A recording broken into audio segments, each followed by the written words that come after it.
Welcome to Conversations with Verdel Jones. I'm your host, Verdel Jones. And being an educator at heart, I'm dedicated to sharing conversations that inform and enlighten in the hopes that you learn something you may not have known. So I'm so excited to see everyone tonight. Thank you so much for watching Conversations with Verdel Jones. We're coming live on the Strong Island Television Network. And please make sure you like and share the show so everybody can get the information that we're going to be talking about tonight. So we're in season 5, and season 5 is about embracing your life. In the spring season, we're kind of focusing on reflecting and reflections. And we'll be here every second and fourth Thursday at 6:30 right here on Strong Island Television. We always have great guests and great conversations. So we can be seen on Roku now. So you can check us out on Roku on the Strong Island Entertainment channel. You can check us out there, and there's a lot of other great shows that are on that channel. So if you have Roku, you can check that out. The other thing I wanted to let you know is we are now on Comcast on the Rewind Network in Washington, D.C., Pennsylvania, Delaware. So check your local listings. Again, it's on Comcast on the Rewind Network. So we're really excited about that. Let's see, what else can I tell you before we get started? We're looking for partner sponsors. So if you're interested in supporting quality content, please make sure you contact us today to sponsor one of our segments or the whole show. Also, you can be part of the conversation with your own Conversations with Verdel Jones mugs. You can go to my website and check that out, and you can, watch the show with some coffee. I have water in here, but you can watch the show with your own mug. So make sure you check that out as well. So we have a great show for you today. Before we get started with that, we're going to go to our week in review. What has been going on? Everybody is in the same situation, dealing with what's been going on with the pandemic. It's really just been a challenge for a lot of folks out there. And I just want to pray for, our nation and the world, a prayer for healing, strength and comfort. And, I've been working from home for the last, these earphones, I don't know about this. I've been working from home for the last, weeks, and it's really been a challenge. And a lot of people, but it's been a challenge, but at the same time, it's been a blessing. I'm very happy that I've been able to work from home. We've had a lot of, Zoom meetings. That Zoom is just the thing now, so we had to get used to that. So that's what we've been doing. So like I said, we're talking about reflections and reflecting on, what has been going on. And that's what I've been reflecting. I was watching some show or on TLC, and there was a scene when they went into, it was like in Manhattan in Times Square, and it was bustling and there was people around, and it just made me reflect on how connected we are as people, and that we are meant to be with one another and having a good time and all of that. So I've been reflecting on, taking that stuff for granted. And now that we can't do those things, you kind of reflect on, how this has really impacted, all of us. And it's really, it's been a challenge. And again, I just pray for everyone's safety, everyone's health, everyone's strength and comfort during these hard times. So on today's show, we're going to be talking about the new normal. There is definitely a new normal. People are having to make a shift. Like I said, I'm working from home. There's a lot of things that are going on that are just so different. So people have to make a shift. There's a shift in education. There's a shift in businesses trying to figure out what to do in this new normal. So we're going to be talking about that today. So one of the things I really, really am excited to talk about is education. I'm in the field of education. There's a shift in education. The struggle is real for parents out there. So when we come back, we're going to be talking about the shift in education and what that means for our students. So we're going to take a quick break. And when we come back, we're going to have our first guest.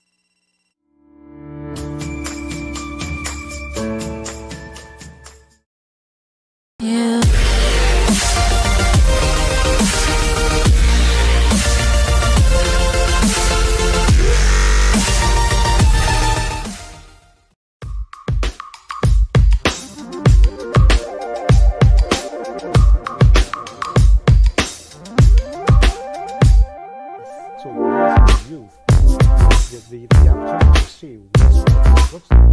be a part of it.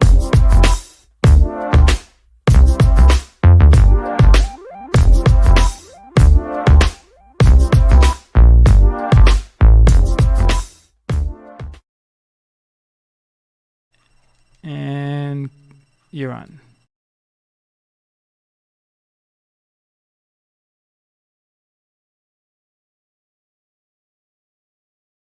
I don't know what. Hello. Hi. You know, I got something going in on my earphones here. I'm trying to get it together. Let me just take these out. Okay. Can you guys hear me? Yes, we can. Awesome. You know, I got these AirPod things, and they just, I don't know, they cause me a lot of problems. But so thank you so much, and welcome to Conversations with Verdel Jones. I'm so happy to have you here. Let me introduce our guest. We have Katria, and she is from itutor.com. We also have Haley here as well from iTutor. And again, I just want to thank you for coming to share some insights during this crazy time in our lives right now. I thought it was such a great idea just to have you on to, kind of talk to us a little bit about what's been happening in the field of education as it relates to, the new normal with COVID-19. So before we get started, season 5, our spring season, we're talking about reflecting. So I just like to get a sense of what have you been reflecting on? And Katria, we'll start with you. What have you been reflecting on during this season of change and uncertainty? First and foremost, I want to thank you for having us on today. We are so honored to be on your show, and we're excited to talk to your audience. Great. I've reflected on a lot, mainly because I've had a lot of time to reflect. Quarantine has done that to us, right? But I've mainly been reflecting on the push for e-learning and virtual distance learning, and how it's so important to properly equip our 21st century learners to this online platform, so that in the case that something like this happens, or something such as school closures for winter related activities, our students know what to do.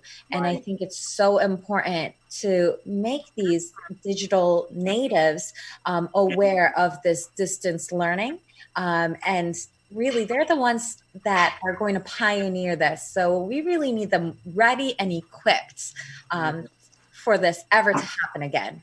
Absolutely. So Haley, I'll ask you the same question. What have you been kind of reflecting on during this season of uncertainty?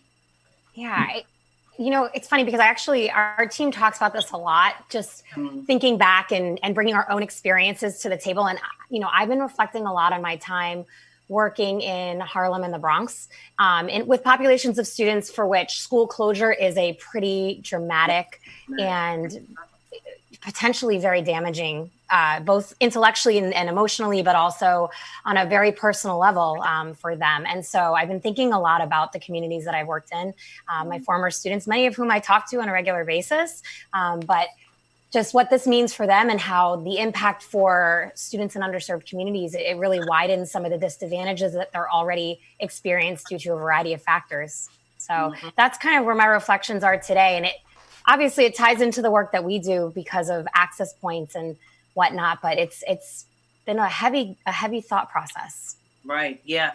And it's just, we're going to get into this a little bit, but, the shift that educators across this country and the world, really, the shift that we've had to make in such like a nanosecond. Right.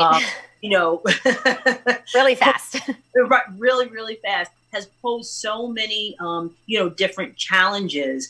And iTutor was really ahead of the curve in providing this type of instruction. And that's why I thought it was so important to have you here to kind of help us unpack some of the things that we're experiencing. So if either one of you, if you can just explain what iTutor actually is and when you got started, and, just explain some of that. Sure. So we are iTutor's live online instruction delivered by state certified teachers. We partner with school districts in providing this instructional support 4 schools, and we have helped a lot of students graduate. And as a company made up of mostly educators, we're so happy to see that so many students continue their education online, virtually, and graduate because of iTutor.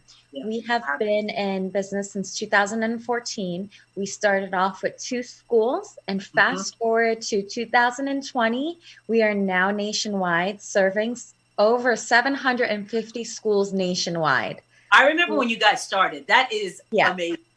That's great. The potential for impact is pretty outstanding when you think of those numbers and the amount of children that impacts. It's incredible. Right. So how do you work with school districts, and you also work with colleges? How do you work with colleges and school districts? You mentioned the having students graduate. How does your company work with those entities? So once the school district identifies a student that can benefit from iTutor services, think of it this way: when a school district has a student that is on homebound instruction due to an illness or suspension, or it can even be to catch up on some classes, they send the traditional way, they send a tutor over the student's house. Right. This comes with a lot of different things, security issues, and now especially we realize all of these things that can potentially come up when you send someone to someone else's house. And also for the teacher going into the student's house, what kind of house are you entering? Is it a safe zone for you? Do they have any animals that you're not familiar with, that you're not comfortable with? So there was a lot of barriers with that, a lot of roadblocks. With iTutor, they first enroll the student on our learning management system, an easy 3-step process. And from there, our team takes on contacting the parents and figuring out a schedule to best meet that one student's need. And it could be short-term students, it could be long-term students. We've helped a variety of different students, K-12 and beyond. So when I say and beyond, these are colleges as well. So we have a separate grants team that deals with grant funding and all that. And we help a lot of students in different cohorts with their graduation and with their keeping up with their extra help and all that. Right. Haley, do you have anything to add to that? Well, no, Verdel, what were you going to say? Sorry. I was going to ask, with an online platform, how do you ensure fidelity with the courses that are being taught to the students in this online environment? That's such a great question, because one of the first comments we make when we partner with a school is that first and foremost, we are your partner. We are here to support and provide continuous instruction for all of the students we're serving, whether it's one student, whether it's 30 students in a class, because we can provide that option as well, or whether it's an entire population in a school. And so the way that we do that is very simple: communication, communication, communication. And I think today that's becoming such a hot button topic for families at home and teachers at home. They're realizing the importance of a fluid communication between everybody in the community. And, iTutor, like you said, we're kind of ahead of the curve, and we're using that advantage to be able to support and provide strategies to our district partners. And we've been hosting webinars to get the word out there and provide these strategies that we've already been put into practice for 8 years to everyone out there, because it's to the benefit of the students. So why wouldn't we share what we know and what we've learned and what we've really perfected? Exactly. As soon as all of this went down, your company was really in my mind, because I'm like, they've been doing this. This is what they do. Right. Oh, yeah. This is what they do. So, Katria, you had mentioned something about digital natives, and the students that we're working with now, they are digital natives, but the importance of them learning in this way. Why is it important for 21st century learners to learn how to learn in a virtual kind of way? Well, things have changed so much, especially in the past few years. We are now seeing a lot of online classes happen, and you see that in not only high schools, but you see it in colleges. So making them college and career ready is so important, and there needs to be an emphasis in this in the early stages. So as early as even elementary school, we're seeing new initiatives in schools. We're seeing Chromebook initiatives. We're seeing iPad initiatives.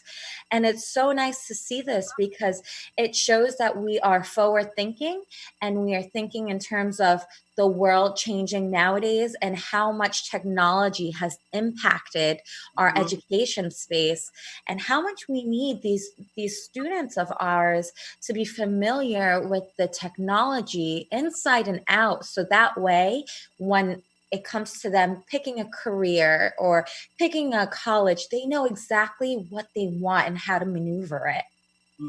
And just so, to, go ahead. If I may, I just want to add to that because I think that this idea of self-advocacy comes into huge consideration when you think about online learning, and especially the way people were thrust into it right now. Students today, and you'll hear educators say this time and time again, some of them have some really strong self-advocacy skills, while many of them are crippled by just I read a book called Nurture Shock, that they're just crippled by the overabundance of support they're receiving when they really need to be developing those skills as individuals. And I feel like online learning really promotes that ideology. Yes. And I think that's what in our, a little bit later, we're going to be talking about that because I think one of the struggles that our parents have, and I can't wait for that conversation, is the letting the student kind of do what they need to do and have to figure it out as opposed to jumping in and wanting to do it. So we're going to talk about that. I can't wait to talk about that. So do you see this as, you are both educators, certified educators. I know, Katria, you've worked with students with disabilities. What types of obstacles have you found with students that may have learning disabilities, learn differently with online learning? I think, Katria, can I take that one just for a sec? Because we actually have been fielding a lot of questions about this recently in our community from families and schools, because as the news is telling us, there are a lot of platforms out there right now that are not compliant. They're not Ed Law 2D compliant. They're not providing, just at the very basic level, what is legally sound for students with special needs. And so, iTutor is, of course, Ed Law 2D compliant. We've been, as we said, in the space for a while. But what we're noticing is that translating excellent brick and mortar teaching to online is not as easy as flipping a switch. And so a lot of the professional development that we provide teachers and schools is really in our own community, in iTutor's own community, is how to make that happen, how to bring in the grow smarter aspect of it, how to bring in the visual components of learning for students with special needs, how to take mandates and accommodations and make them a reality in the online space, which it's all possible. It 100% possible, but it just takes thoughtfulness and consideration. And, Katria, I know you're a special educator and you're a teacher as well. And you've many times spoken up to that point. Exactly. Right. Yes. And what's great about iTutor services is if it's a student with special needs, we do match them with an educator that is familiar with that environment. So they're really getting the best educator they can online. We don't have that geographical boundary where we can only pull a limited amount of educators. And when I mean educators state certified, we're not able to only pull from what we have in our close market. We can pull the best educators from all over the state and bridge them through our platform with the student. Right. So we're going to take a quick break. And when we come back, I really want to take a deep dive into helping our parents. They're becoming teachers now. Sure are, whether or not they have a certification. That's right. And they are the struggle. When I say the struggle is real, the struggle is real. Yeah, absolutely. So we're going to take a quick break. And when we come back, we're going to talk a little bit about that. Great.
Welcome back to Conversations with Verdel Jones. As you see, we still have Katria and Haley here. Katria is the education director for iTutor.com, and Haley is the director of education services for iTutor.com. And we were just talking a little bit about this shift in education as far as online learning, and we learned, a couple of things about the 21st century learner and what we need to really do with them to get them on board. And I want to kind of transition into a major shift, which is parents spending all day with their children.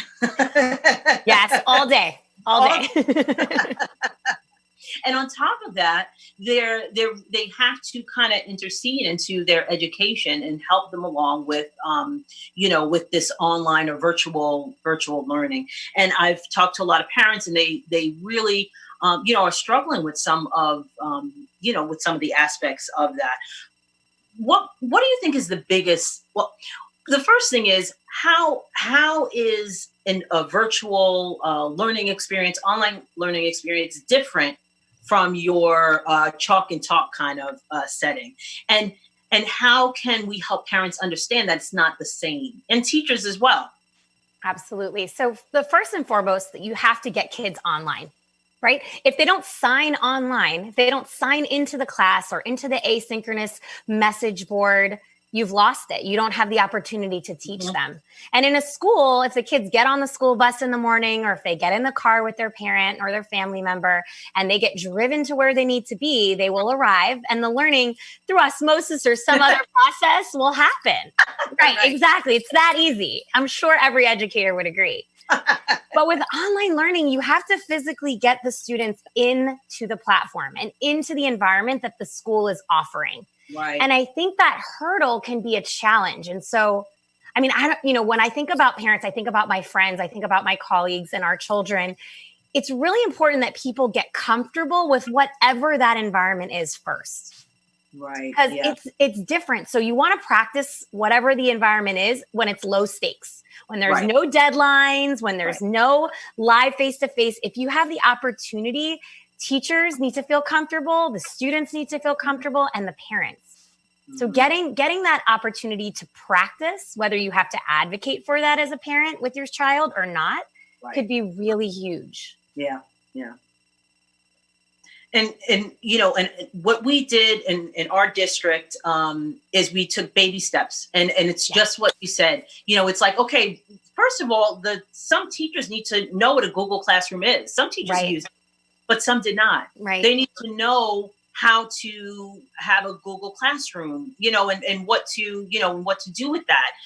So it was baby steps. And then, we kind of pushed a little more, to have them use certain tools where they could do some presentations and things like that. Right. So it was, baby steps. But I think the parents are in a mindset, and the teachers are in the mindset, and students too, I think everybody, that it will translate the same.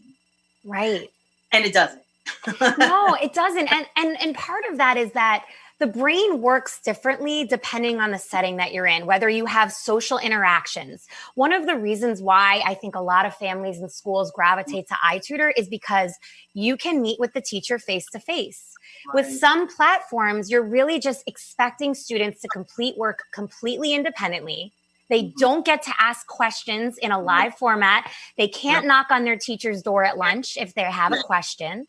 And online learning, one of the features of the synchronous instruction that's so powerful is you still get that dialogue, that back and forth that is so incredibly important for students building their capacity in content or whatever it might be. And so I think that the challenge to translate it with asynchronous learning is a real hurdle. I'm not saying it's impossible, but it's definitely a hurdle that providing some option, if schools can provide some face-to-face or phone call or opportunity for the hearts to be healed as well as their minds, right? Taking care of the whole child, it will go a very long way in making this as comfortable and successful as possible. Definitely. And if I can add, since 2014, since we've been providing online services, we've seen a few parents, teachers, students hesitant with this online learning. Mhm. And, it makes it a little difficult for us to let the parents, let the administrative staff know that this is where our world is going to, and you have to be open to at least trying it. Mhm. And when we do call our parents, call our families, we do let them know what our services are, and we bring a little awareness. We shed a little awareness of our services, so that way they know what to expect. And some parents, you'd be surprised, would be like, you know what? I don't like this. I want someone to physically be in my house and teach my child. I want to see that happening. But they can see the online teaching happening because, quite frankly, when the student logs in, the parent or the guardian, the family member can be right next to the student, and they can oversee everything that's going on. The only thing is that you cannot touch the person right next to you teaching you. Right, exactly. Right. So now that we've shifted over to this distance learning, I feel like it has opened the minds of these people that have been in this old mindset of, I need someone next to me physically in order to learn something. Right. What are some strategies that families can incorporate in their daily routine? Because I've had some parents say, "Well, I have three students, Right. three different grade levels, one computer, or whatever it might be." Right. Access. Yeah. Right, access. But if in a perfect world, everybody has their devices and they can get on and all of that. What are some strategies that families can incorporate in their daily routine to help them navigate this? I think first and foremost, set a routine, right? Mhm. I think that seems so obvious, but a lot of families are forgetting that children thrive on routine and understanding the predictable schedule to anticipate. When you're in an elementary school, there's a reason why teachers move a schedule down the day to show kids because they can't tell time. And as they Mhm. get older, there's a reason why many schools have a bell ring in between periods. It helps them to anticipate what's coming next because transitions can be challenging for Mhm. children, especially students with special needs. So definitely start with routine. Create a space, right? A hospitable space for learning. If you do have a large family that's all set in the same space right now, try and carve out individual environments that are comfortable and conducive to learning so that the student can focus. And then of course, like give students the autonomy to advocate for themselves, to participate in the learning, but then check in with them, and most importantly of all, and this is a big iTutor theme, celebrate successes no matter how small, because not every child is going to be I'm using a sports analogy and I don't even know sports, but they're not going to be at like the 40-yard line on day 2, right? Not every kid is there. So you have to really, if it is just turning on the camera for a live class and they wouldn't do that the day before, then celebrate it the day that they get online. If it's opening up the document and putting words on the page when the day before they refuse to even open the assignment, because kids are going to do that. There's a lot of anxiety today, Yes. much of which we have coping skills as adults to handle and students don't always have. Right. So celebrate wins, whether they have to be by putting up student work on the bulletin board of your house, which a teacher might do in the school, or talking about it as a family at the end of the day. Let the students know that you see them, because good educators, Verdel, I'm sure you do this all the time. Like you let students know you see them, whether it's just acknowledging their presence or shouting them out. And online learning has some barriers to that, especially if there's no synchronous component. So you as the parent can help the student by letting them feel seen and heard and celebrated. Right. I think that routine is key. Carving out a space that makes so much sense. It's just I think we have to have like a different just a different mindset.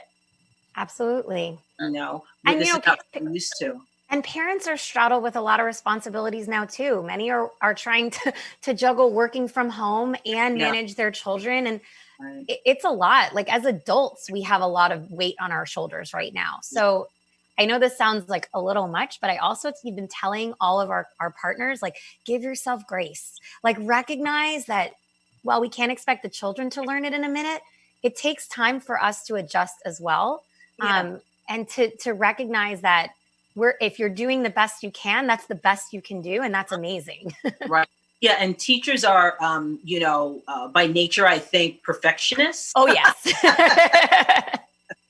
So the teachers are very overwhelmed. And that's another thing that I, try to, share with parents, that we are all in this. You Right. hear all the time, all in this together. We really are. So there's a level of stress that we all feel. Sure.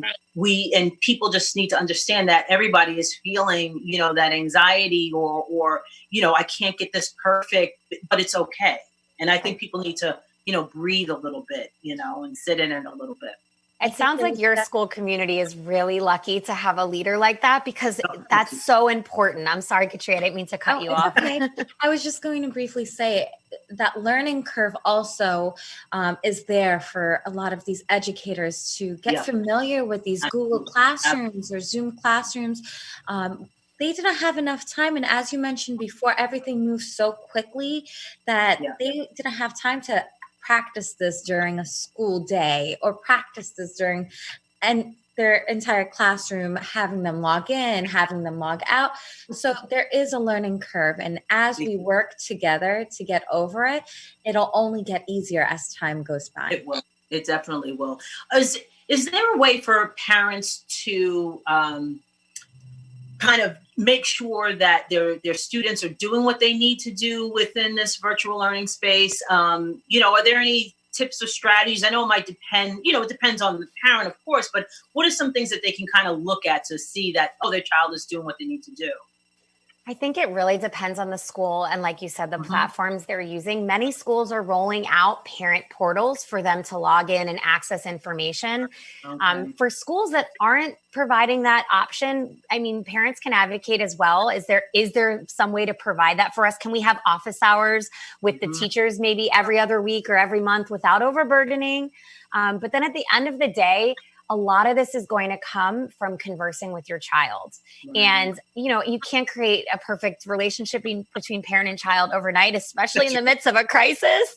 But it is about, I'm here if you need help. I'm here to support you. Are there any assignments that are particularly tricky for you right now? Are there any that feel really great, like you totally nailed it?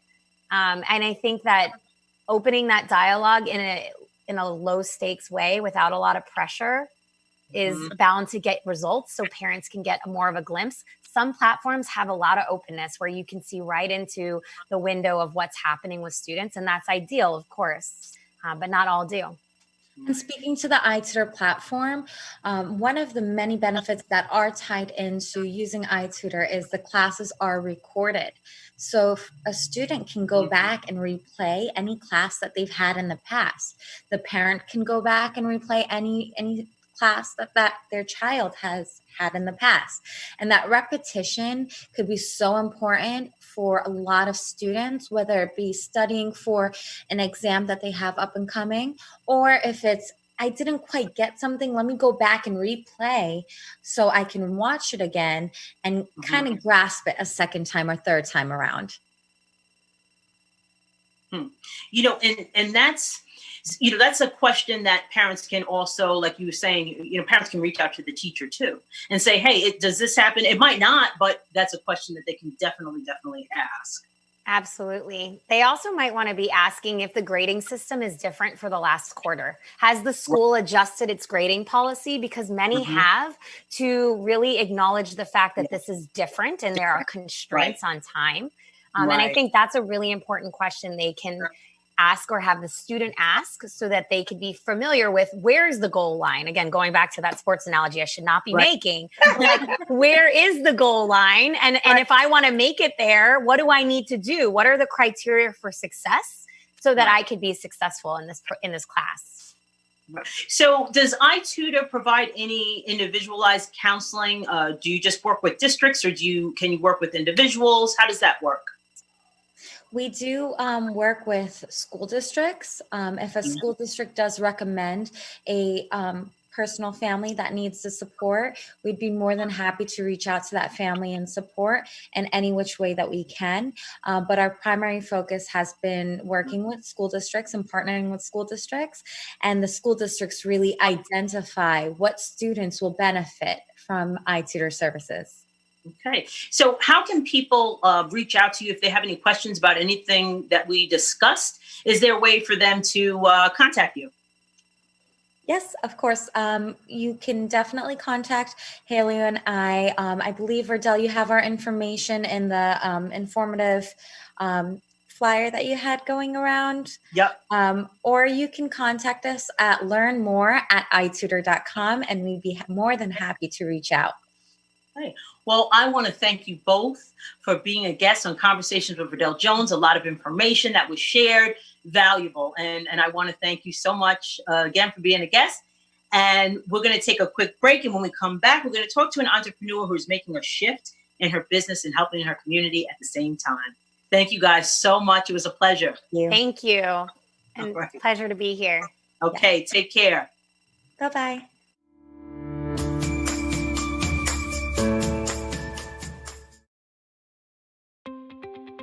Looking for a way to promote yourself or business? Do you need a quick and easy way for your clients or audience to see what you're about? Myanmar Productions is the solution to your promotional needs. A video on a landing page can help increase conversions by 80% or more. And marketers who use video grow revenue 49% faster than non-video users. With our personal attention to detail, we will create a video that will help you promote yourself or business professionally and attract the attention of potential customers. 64% of consumers make a purchase after watching branded social videos, and an initial email with the video receives an increased click-through rate by 96%. We create videos for business owners,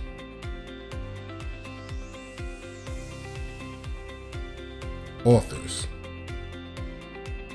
speakers, and more. From storyboarding and voiceovers to editing, Myanmar Productions will work with you to create a promotional video that will increase your visibility and generate revenue. Family is our foundation, and with Myanmar Productions, our family is there for you. For a free consultation, contact us at myanmarproductions@gmail.com or call us at 516-289-4947.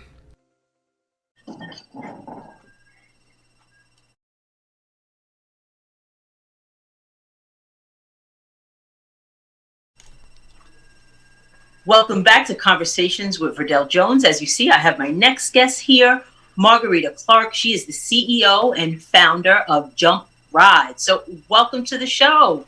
Thank you so much, Verdel. It's a pleasure and an honor to be here. Yeah, so excited to see you. So, we just have to go there. Margarita was a student of mine when I worked in Baldwin many years ago. Randy. And we connected at a networking event.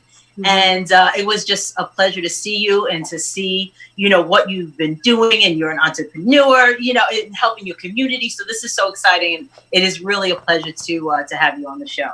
Absolutely. So for season 5, the spring, we're talking about reflecting. What have you been reflecting on during this uncertain season? Well, it's what I've been reflecting on is the huge impact that COVID-19 has had on families. Of course, with being schools shut down, forcing, and even though childcare is open, it's really open for essential workers only. So it does force parents to stay home. Let's say, for instance, even if their job didn't offer remote work, I have found that there are some parents that just had to say, listen, I have no care for my kids due to school being shut down and so forth. So, this pandemic has made a huge effect on families, on communities, on society on a whole. So reflecting is something that I look into when in terms of talking about what can we do going forward. We what we were doing in the past. And now it's time to take these moments while we're at home and learn from our experiences and say, you know what, this is what we can do to help our communities. This is what we can do to help each other moving forward, because we all know that when the society opens back up, when businesses open back up and schools open back up, there's going to be a huge change.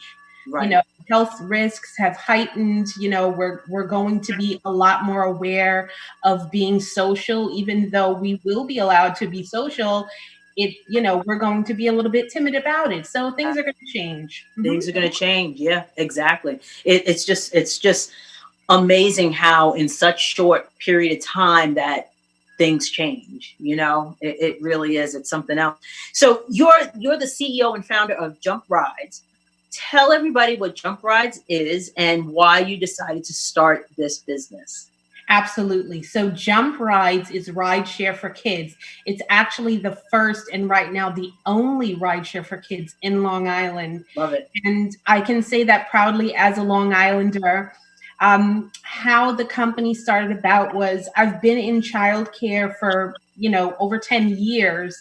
And in working with my community childcare program, it was an after-school program, I had a lot of parents that would call me and say, hey, I'm running late, I'm on the train or what have you. Can you drop off my little one at home? Can you drop him to karate, whatever? So I started doing favors saying, hey, yeah, no problem. Most of them live, in and around Baldwin. And then as, those favors started to become a little bit tumultuous. And I said, what? Maybe I should just go ahead and start this as a business. But besides the fact of making money with it, what was important to me was being able to help out my community, because I looked at it twofold. If we can make sure that the parents are assisted so they can continue to work and provide for their families, and then second of all, these kids need to get to enriching programs even beyond school, after school programs, reading programs. A lot of them are taking extracurriculars to further their education at an early age. So that's really where it all stems from. Right. Now, did you always want to be a business owner? I did. I did. It's in my blood. My dad was a business owner right here in Baldwin. So yeah, definitely. You had that entrepreneurial bug. That's right. That entrepreneurial spirit. Absolutely. So with Jump Rides, you mentioned a couple of things, that you do as far as rideshare for children. But what are some other services and what area do you, work in? Well, that's a great question that you're asking. Currently, we service Nassau County, more of the Southwest Nassau area, around Baldwin, Oceanside, those areas. However, we are working on expansion. We have a campaign going on so that we can service all of Long Island.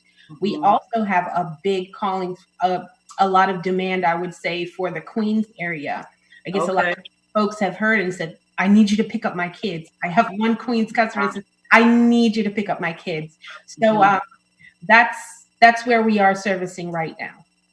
Now, do you, because I was looking on your frequently asked questions, and there was some questions on there in reference to like errands or senior citizens, or do you provide those services as well? Like if you're picking up a kid, but you need to run into CVS to get something too, like do you do that as well? Yes.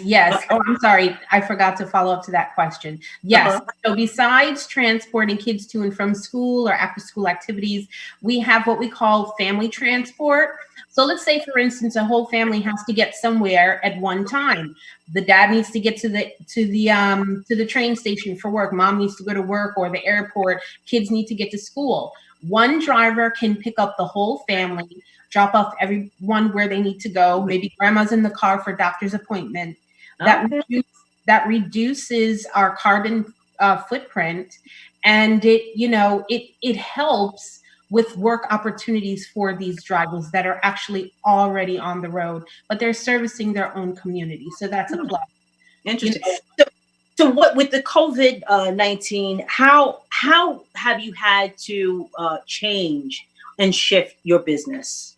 Well, for one thing, for right now, understanding that schools are closed, majority of the business is closed down, but we've opened up ourselves to small businesses around that may not have delivery services. So we said, hey, we'll go pick up customer orders and drop them off to their homes right now. Oh, okay. Right. So we are open to that and helping out small businesses and persons that, may not drive to go pick it up. That's one thing. But also, once schools open or once services is more so needed, we're going to make sure that COVID, social distancing is still part of our system. So usually, let's say, for instance, if a driver has 3 kids per car, we're going to reduce that max 2 kids, one on each side in the back seat. With, precaution with gloves and masks and everything. So we're letting the parents know we're going to continue to provide COVID safe transport, because rather than putting your child on a school bus with 20 or 50 kids, that may be something that you're not ready for. So we're ready as soon as the school doors open. So, with that, you have mentioned a campaign. So you have a campaign that's going on. Can you explain what that campaign is and what you hope to accomplish? Absolutely. We have a campaign. It is on our website. We've partnered with I Fund Women so we could raise funds to attain resources so that we can expand our services. And these funds will go towards increasing driver acquisition, making sure that we have the most up-to-date and proper training for these drivers. And I say going in the future, we are current, but going forward, research and development is really, really important. Yeah. And as well as increasing and strengthening our front and back end offices, which provides more work opportunities and employment right in Long Island and in New York State. Right. What has been a challenge? And, as a business owner, there's always challenges, but what has been your greatest challenge as a business owner? Well, boy, let me just pick one. I would say proving yourself. And I think all small business owners go through that, because there's always competition and people are always going to look for the name that is, I guess, the household name, for example, like McDonald's. But if you are a local, smaller restaurant, you have to work really hard to prove yourself, so that instead of going for the Big Mac, I have nothing against McDonald's, but supporting shopping local, supporting small businesses is our backbone. This is how our country grew. And so that's definitely and always will be a big challenge. And then, of course, right now with COVID going on, getting funding for our small businesses is a huge hurdle. We're really kind of in a fight for that right now. Right. So I just saw something flashed on my phone about the the next stimulus package going through. Yeah. So will you be able, as a small business owner, to take advantage of that? Well, we can only hope. I've applied, but that doesn't guarantee. Wow. Even though we do have drivers and so forth, and we want to make sure that everybody is secured financially going forward. And, they say, all right, I know that I'm good to go once doors open, I have work. But it's up to them. It's unfortunately, it is up to the SBA to say, hey, you know what? Let's give some to jump rides too. But we have done everything that we can. All the application, we've done what we can. We just hope for the best. Yeah, I mean, because you just hear, small business after small business saying that it's such a struggle for them to be able to get funding or get monies or loans, whatever it is, through this stimulus, package. So we hope that, you will be able to secure some of those funds, because it's just to sustain the people that you have working for you. Because when the economy opens up, you need people. Yeah, absolutely. And you want your people. Absolutely. Right. Absolutely. So how can people support your campaign? Sure. They can go right to our website.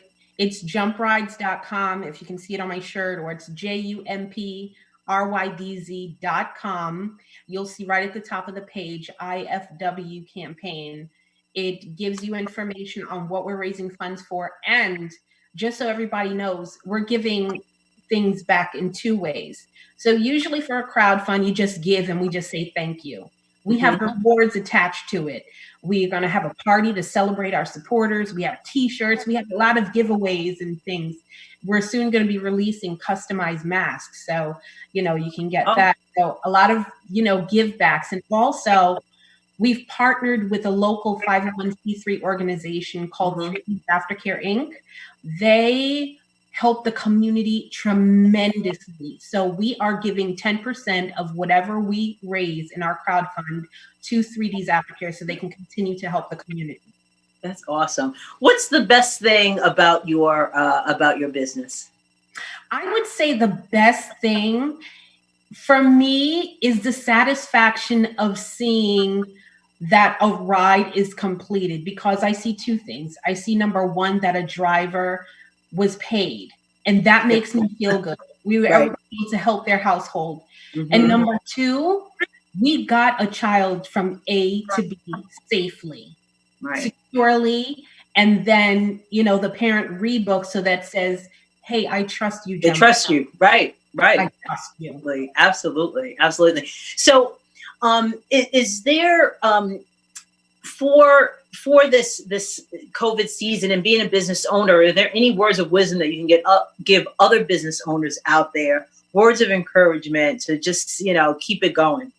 Absolutely. A couple of things. Number one, first, reach out to whomever you can and just make sure that they're doing well. Offer whatever you can to assist them. That in turn will help your, I would say, mantra, or make you feel better because you can help someone and whatever, your capacity is. Number two, keep a schedule. Even though, there's a lot of people sleeping in and saying, oh, I'm Netflixing all day. I keep a steady schedule. I get up at a specific time. I still make dinner every day, or breakfast, lunch, what have you. I keep a schedule so that my mind is working. Right. Doors open. It's not like, oh my gosh, what do we do? So we have to keep ourselves busy. And number three, and maybe the most important, stay healthy, eat right, exercise, go in your backyard, get some fresh air, stay active. This is how we can do this. So I want to thank you so much, Margarita, for being a guest. It was a pleasure speaking with you, seeing you again. I mean, it just makes me so happy. It was always a pleasure. If I can tell you, you were always my favorite teacher in high school. Always. That was just something I always had to say. I appreciate that so much. Yeah. So thanks again. We're going to take a quick break, and when we come back, I'm just going to give you my final thoughts. Thank you so much. Thank you.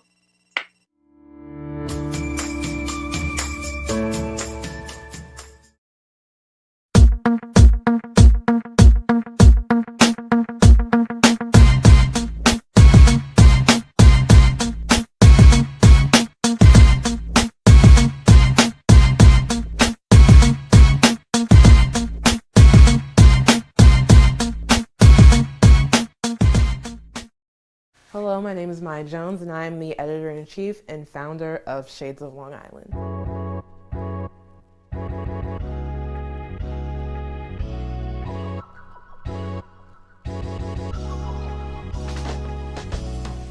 Shades of Long Island is a website and a media outlet that highlights stories related to minorities, millennials, and Generation Z on Long Island. Check out the site because you're going to get great content, diverse content, local content, Long Island content.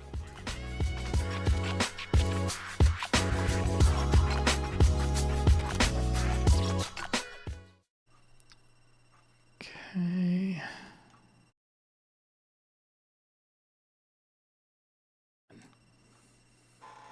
Thank you so much for watching Conversations with Verdel Jones. We had some great conversations today. I just want to make sure that you have the information for our guests. We had representatives from iTutor. We had Katria Kamrimzada. She's the education director at iTutor. And then we had Haley Spira Bauer, she's the Director of Education Services for iTutor, really sharing some great information and strategies for parents, and really talking to what virtual learning is, and how 21st century learners should really, embrace it, and really learn how to learn online. We also had the pleasure of having Margarita Clark here. She is the CEO and owner of Jump Rise, helping her community. So make sure you check out, her information is there as well. Again, I just want to thank everybody for watching Conversations with Verdel Jones. Be safe and be well, and have a great night.